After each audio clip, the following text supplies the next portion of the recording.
Hello everybody, it's Roberticus back here with another rant. Just playing some Black Ops 6 multiplayer in the background here with this overpowered cypher gun. But I just wanted to expand on my last video titled I Never Wanted a Job Either, and delve deeper into another subject that I struggled with for most of my life. It was brought to my attention after I received a comment on that video from @JustOneWeek6983.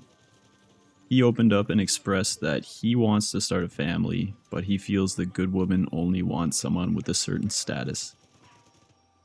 I also had this mentality for most of my teens and 20s. So for my second rant, let's talk about it. There's a quiet ache that sits in the chest of so many today. It's not loud, it doesn't scream for attention. It's subtle, persistent, like a shadow you can't quite shake. It's the feeling of not being enough. Not having enough, not doing enough, and nowhere does that ache twist harder than when we think about love. About finding someone who sees us truly us and says, yes, you're worth it. But what happens when you don't believe that yourself? When you look in the mirror and see a man without a car, without a house, without that dream job, and you think, who would want that? Who would want me? For a lot of people, that question isn't just a fleeting thought. It's a wall, a fortress we build around ourselves, brick by brick, with every doubt, every comparison, every fear that we're falling short of what a man's supposed to be. As I touched on in my previous video, society hands us this script. Be the provider, be the rock, have the car, the house, the six-figure salary, and if you don't, well, we think to ourselves, good luck finding a relationship, or we just give up entirely, thinking one day we will have enough to try. Dating starts to feel like a game you're already losing, a waste of time, a pointless chase where the prize is someone who will just end up seeing what you lack and eventually just walk away. I had this fortress built around my own brain and would avoid women even if they gave me signals that they were interested. Even my closest friends couldn't pull me out of this, as they all told me it was silly how hard I was on myself about not having certain things figured out.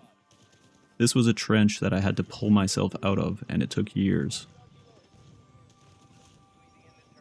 But here's where the story gets interesting. What if we've been looking at it all wrong? What if the real prize isn't finding someone who loves you only because of what you have, but someone who loves you despite any sort of lack? One that loves you for who you are and sees your potential. Think about that for a second. A woman or partner who sees you stripped of the shiny toys, the status, the checklist, and still chooses you. That's not just special, that's radical. That's a kind of love that doesn't bend to the world's rules. And yet so many of us convince ourselves that is just simply impossible. We tell ourselves, she won't want me, I don't have enough to offer. So we don't try. We don't put ourselves out there. We stay in our safe space, locked behind a wall, and call it pragmatism. But is it really, or is it fear dressed up as logic? There's a philosopher, and I apologize to any Danish people that may watch this video for butchering this name, but his name is Søren Kierkegaard. He once said that despair is the sickness unto death, the refusal to be oneself. And I think that's what's happening here.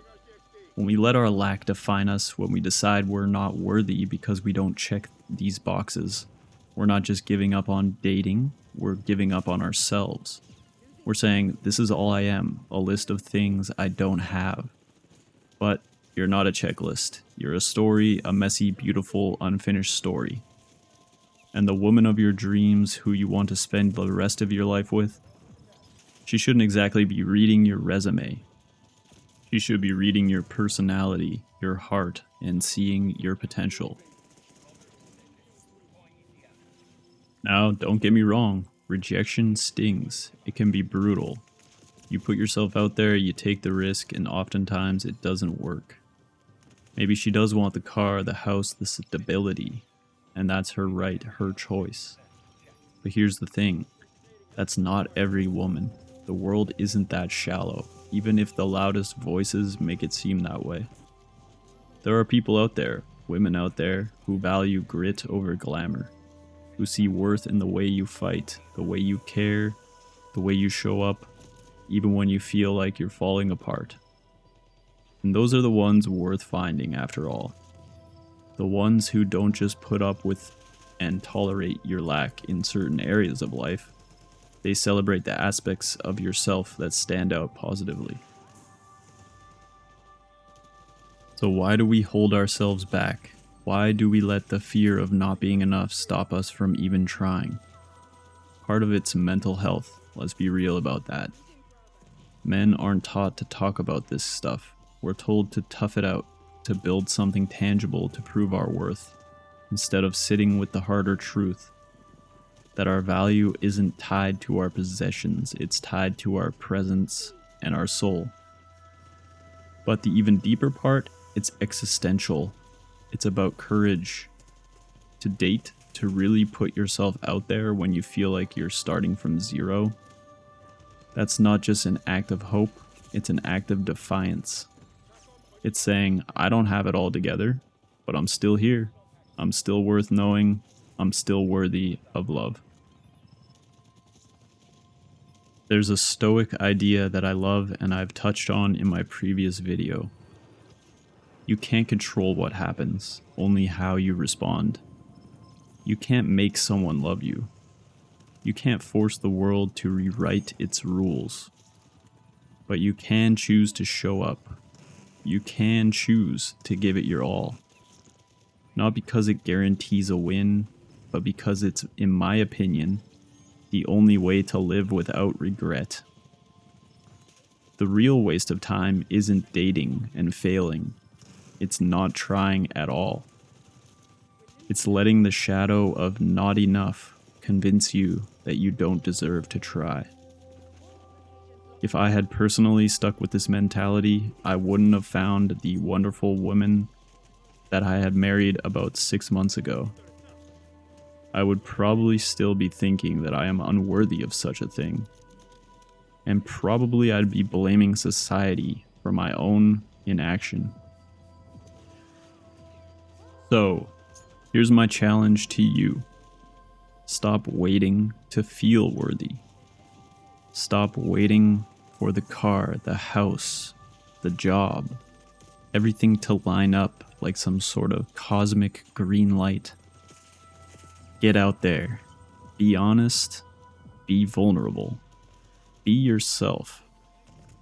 Give it 100% of your all, with a smile on your face and a positive attitude. Because the woman who loves you when you've got nothing but yourself to give, she's not just the prize. She's the proof. The proof that you were enough all along.